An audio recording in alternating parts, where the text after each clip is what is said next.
Welcome to Talkin Tullahoma. I'm your host today, Chris Barstad. We're here with Judge Faris with the Franklin County Juvenile Court. Good to be here, sir. It's a pleasure to have you here. And Wanda Strayhorn, CASA Works Executive Director here in Tullahoma and Coffee County. And you serve how many counties? We serve 3 counties, Bedford, Coffee, and Franklin counties. Now, today we're here getting ready for an event that you guys are going to be hosting. That's right. Tell us a little bit about what's that event that you're going to be hosting? Well, we have an annual fundraiser luncheon, and we do this every year about this time of year, and it is an opportunity for us to invite community, people of Franklin County community to have more awareness of the CASA program and the benefits to the children that we serve of that county. And we do that also to promote awareness, and since we are a nonprofit organization, we also ask for funding from that program. We ask for donations for people that take a part and believe in the mission of the CASA program. Now, Judge Faris, how much do the CASA volunteers help your court? They are very valuable to us. I don't really know how we got along without them. They've been in effect in Franklin County since 2012. They're always well prepared, and they give us a firm voice for the children. They will get out and dig, go into the actual homes, talk with the children, befriend the children, and many times these are long-term relationships where they stay in contact with the children even after the case is over.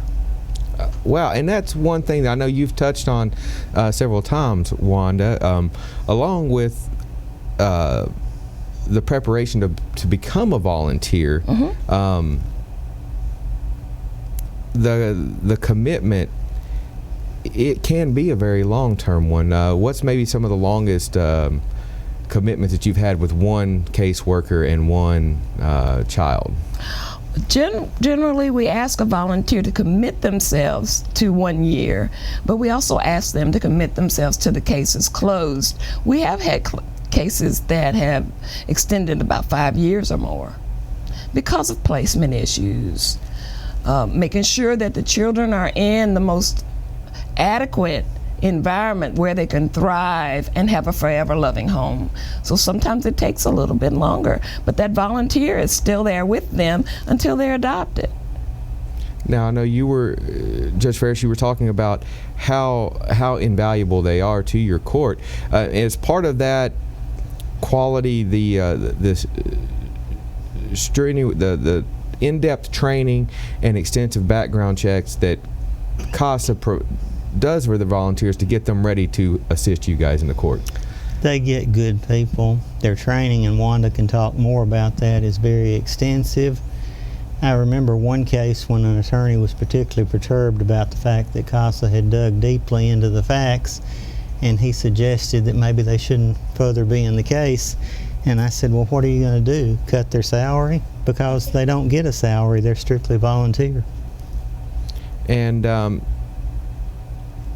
I guess, Wanda, would you mind speak a little bit more on, do you guys, apparently this CASA volunteer had, really got to know the child and know the facts of the situation that maybe a lawyer didn't want them to know, but is that, how does the training, what does it teach the CASA volunteers to look for? One of the main things we find, our volunteers come from all walks of life. They do not have to have a degree or any specialized training. They're just people that want to give back and be a voice for children who are abused and neglected. There is a rigorous, extensive interview that we take them through to find out what their agenda is and why they want to be a volunteer. Why would you want to do this for free? And then we do extensive background checks that go back 7 years, and it checks everything that would be in that person's background. So we make sure that that volunteer has the most impeccable integrity before they stand before the judge and make recommendations for the best interest of the child. So that person needs to have a high level of integrity. Our training, it involves many facets. It opens the door for that volunteer to see what life is really like, that your normal may not be our normal, and that it opens the door and their lens so that they can see what's really going on in families and accept them for where they are, meet them where they are, and see what they can do to help reunification. That's always our first priority. Some of the training will include domestic violence, the drug abuse and alcohol abuse syndrome that's in our community. It increases the knowledge of our volunteers as far as what happens in the cycle of child welfare, Tennessee children's laws. We have specialists, people from different agencies that come in and present. Those people are the professionals, so they're able to extend their learning to our volunteers to prepare them for when they get out in the field, so they know what to look for.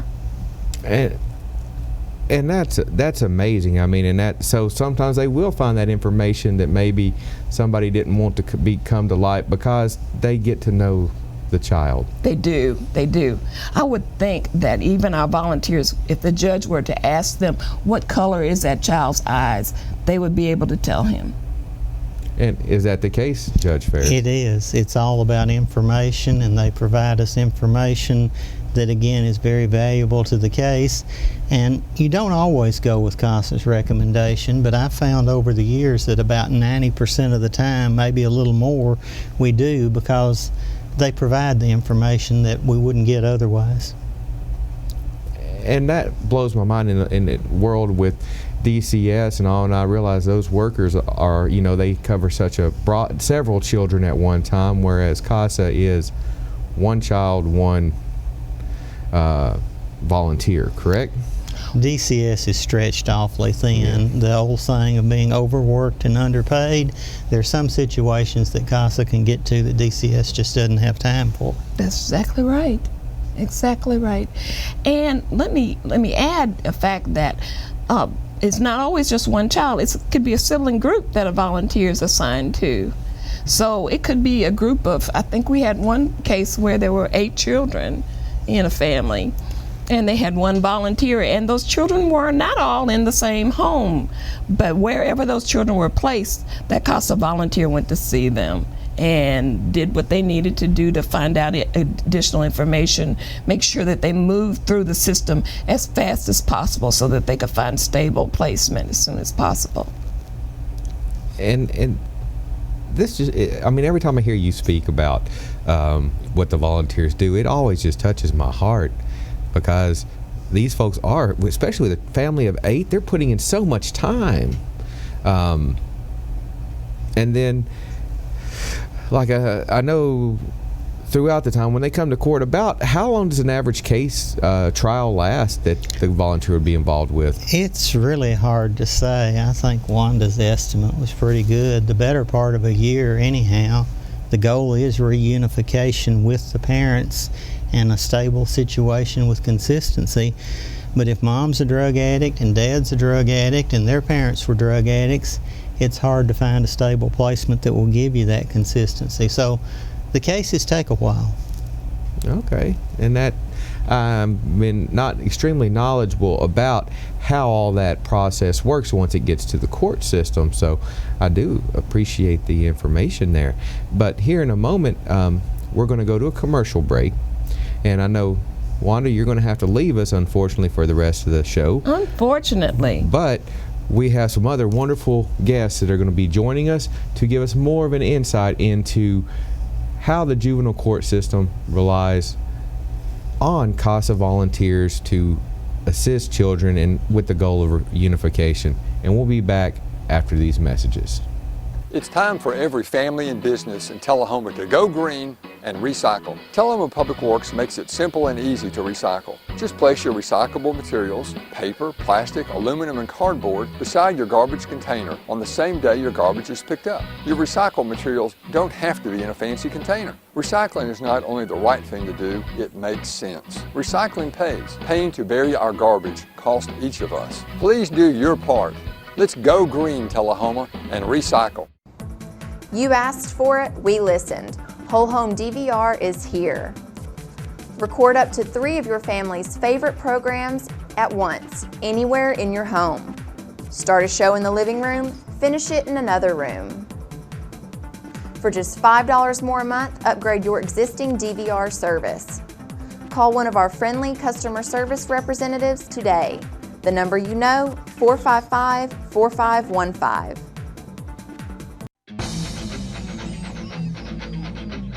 This is your internet service at 10 meg speeds.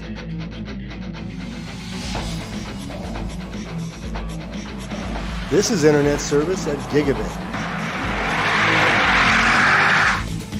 No other local provider can match this level of speed. Call us today to get the world's fastest internet.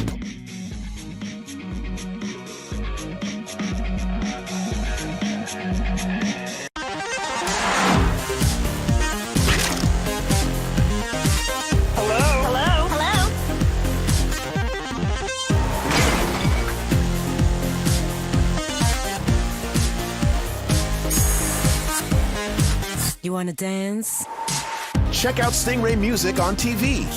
Now available, the new Stingray Music mobile app, free with your TV subscription.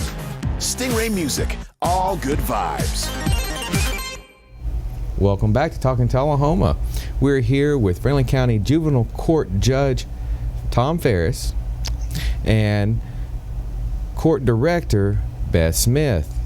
Now, as we were going to break, we were talking about how valuable, how stretched thin DCS is, and tell us a little bit about the gap that CASA has, since they've come into existence, how they have filled that gap where others are just stretched so thin that. Well, I think the best quote I got from it was a gentleman named Jeff Radner, who's an attorney, was an attorney in Coffee County, was an assistant district attorney. Jeff said, "I hated to see CASA coming when I was on the opposite side because I knew they would be well prepared, up to date with current information. On the other hand, when I was on their side, it was always a very comfortable feeling because I knew the judge would listen to what they had to say." And I think they fill in terms of more often visitation with the child, interaction with the child. They do home visits. They go to the child's home, the parent's home. And I just think it's a resource that we would be horribly worse off without. We've really enjoyed having them. And Beth, I know you deal with a lot of the administrative side, so seeing these reports come across your desk from CASA, what kind of information does that provide you when you're building information for, say, Judge Faris? Well, they send very comprehensive reports before each court date. And so it provides information on everything that they have gleaned through the home visits. They visit schools, they go to doctor's appointments, they talk with their therapist. So they provide a very detailed report of how the child is at that point. And it's just, I mean, it's invaluable when the judge is looking into what's in the best interest. And wow, I mean, that is, I never really have thought about how deep all of that goes. And then now when you're building all the other information, you know, I know sometimes, let's say a parent is a substance abuser of some form, and you know they'll show up to court and they'll look clean and sober, but do these reports from CASA sometimes shed light on what's really going on? Always. I mean, they always shed light.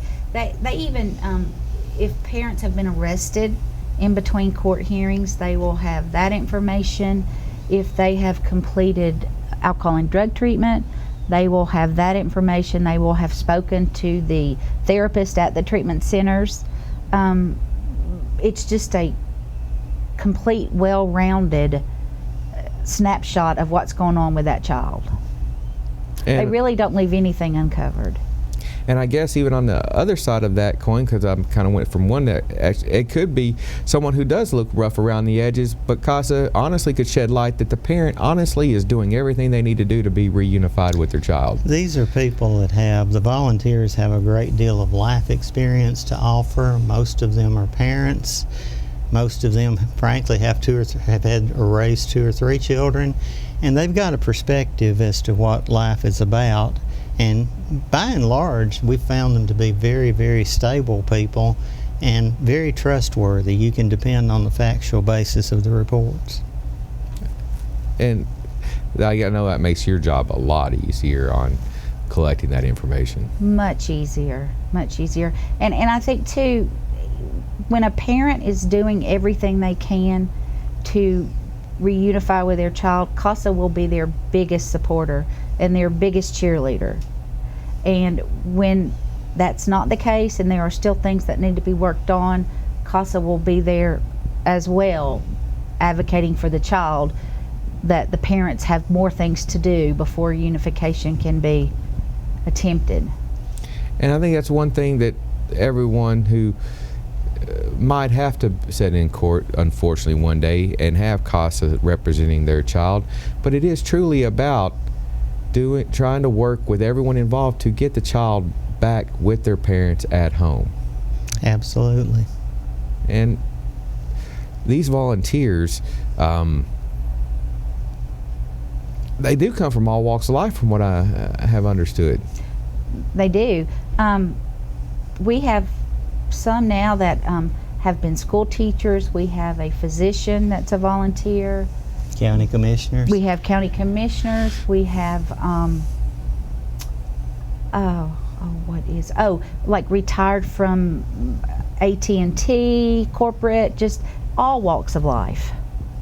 And then I guess that helps make that perspective a little bit better than, just everyone being from, say, one area or anything. So we have about 33 custody cases on tomorrow's juvenile docket. I think there are about 15 or 16 CASA reports that they filled out that we'll be going over tonight and tomorrow morning. And the goal, ideally, would be to have a CASA person, a CASA volunteer for every child. And I know that's one thing Wanda has always stressed, that unfortunately they don't have enough volunteers to really fulfill the demand that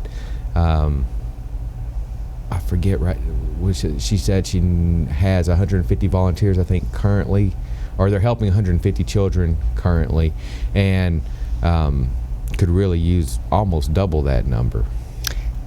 We could absolutely use double that number. In the fundraisers, the speakers always talk about opening up their heart, and most of these stories are really, some of them are gut-wrenching, but some of them have happy endings, and we don't get enough happy endings in juvenile court, so we really treasure and look forward to those. And that's the perspective I know never one really wants to talk about. They always talk about the bad, but you guys do have any idea like what your I'll say happy ending rate is? I really don't have an idea. I think sometimes you get a little bit jaded if you're right on the front line. There are some very decent people, mostly decent people in Franklin and Bedford and Coffee County. Unfortunately, we get to see a little bit of the worst that the counties have to offer. About 2 weeks ago, and I'm basically ashamed of the figure, we pulled 17 children into custody within 48 hours, and virtually all of those parents were on methamphetamine. Wow. And how many of those 17 children, how many of them would get CASA volunteers? All of them. All 17? And those were family groups. I mean, there were multiple children in several of those cases. Big families. But we have never requested a CASA that we have been turned down. They have always been willing to take the case. Well, we need to go to a commercial break, and when we come back, we'll pick back up right at that moment. So thank you for joining us, and we'll be right back after these messages. Are you ready for some football? Are you ready for Monday nights to be as exciting as Saturday nights and to leave a cousin's wedding early for Wild Card Weekend? Are you ready to destroy Daryl forever? Aaron Rodgers. Well, these 6 planes are ready. This grandpa's ready. Mahomes is ready. Mahomes is ready. I just said that. The fans are ready. The teams are ready. Are you ready? Tullahoma Wildcat football is on LightTube Channel 23 and the Rooster 1015. Join Scott Chastain and Ken Keller for all the in-depth analysis and play-by-play action as Coach Olive and the Tullahoma Wildcats battle their area rivals for Friday night glory. Don't miss Tullahoma High School football each and every week, live on the Rooster 1015, and catch the replay on LightTube Channel 23.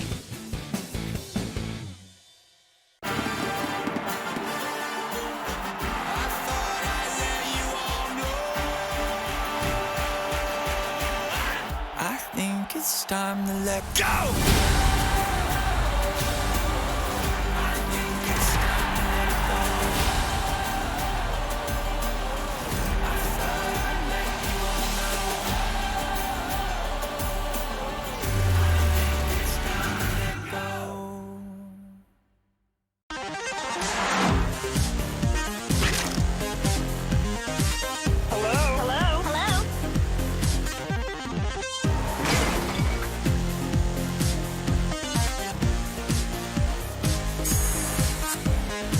You want to dance? Check out Stingray Music on TV. Now available, the new Stingray Music mobile app. Free with your TV subscription. Stingray Music, all good vibes. Welcome back to Talking Tullahoma. Well, Beth, I know when we went to commercial, you were talking about the 17 children that you guys pulled into custody. Now, that was from, you said those were multiple families with multiple children. About how many families was that lost their children on that day? I think in that time period it was 5 families. Okay. So that would be 5 CASA volunteers then. Mm-hmm. So that I just wanted to, that's why I wanted to go back to that, is that's not 17 CASA volunteers, that would be 5 CASA volunteers.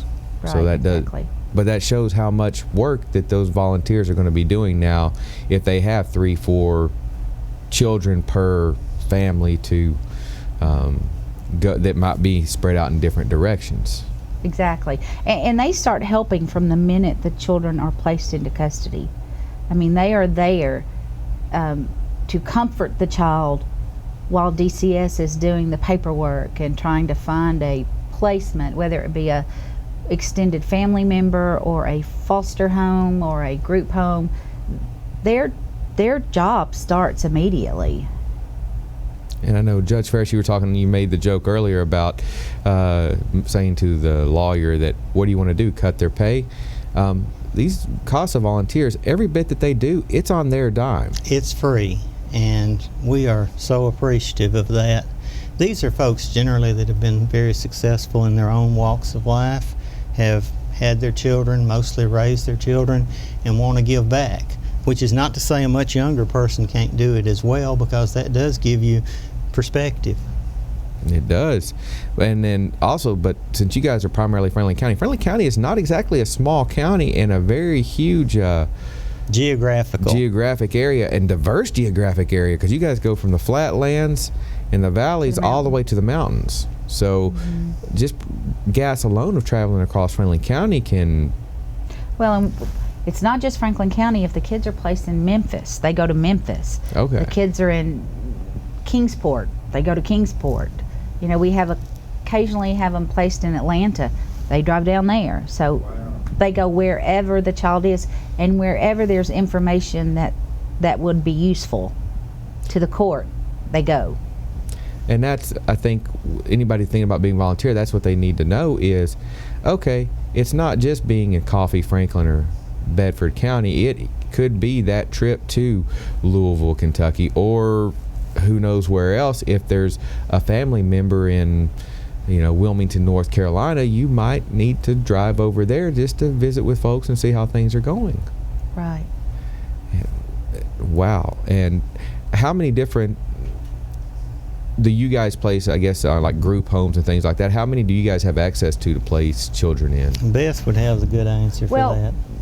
The court doesn't actually place the children. The judge can order the children into the Department of Children's Services custody, and then they find the placements. How many placements they have, I really don't know. It always seems to be a shortage. There's never enough foster homes. There's never enough group homes or residential placements. There's never enough psychiatric hospital beds, which unfortunately our juveniles need occasionally. So that's always a thing that we always try to work on too, is to help recruit foster homes and that kind of thing. And that, I know they were mentioning about the mental health assistance, and I guess the CASA volunteers also have to be prepared to deal with a child that has behavioral issues.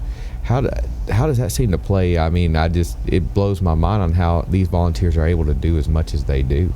Well, I think the life experience they have is the biggest help, and they do a really good job of it. Some of this is old-fashioned intuition and common sense, and they want what's best for the child. Sometimes when a parent has a humongous drug problem, they'll say what you want to hear in court, but there's not that long-term commitment to the child, and I think these volunteers truly do commit. And I think that's I guess consistency would be the name of being a CASA volunteer. It's a big thing. Knowing where you're going to sleep every night, knowing that you're going to be in the same bed, knowing that mom and dad aren't going to have a drunken fight or a drug situation or be arrested by the officers in the middle of the night, knowing where your next meal's coming from. I think that's very underrated, but the children need that consistency. And because that's when I'm speaking with Wanda or any of the folks, over here in Coffee County, we have the Coffee County Child Advocacy Center, and listening to Joyce and those guys talk, and it just always seems to be providing the child with consistency. Seems to always be that. And that's something that CASA does in trying to help with placements. They look at extended family members and so that children will have some sort of consistency and security and not have to go to unknown places. And the court, before placing into DCS custody, the court looks to find relative placements and other options, because preferred, state custody yes, is the last resort anybody wants.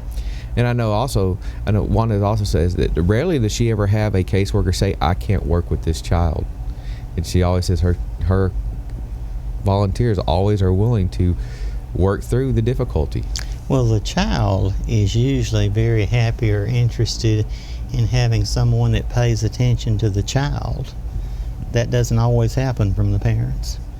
And I think that's probably going to be about the best place for us to stop this episode, because we only have a very short time to go. Thank you so much, Judge Faris. Great to be here. And Beth, for coming here and shedding even more light on what it means to be a CASA volunteer, as well as what these volunteers do for the juvenile court. And we need more of them.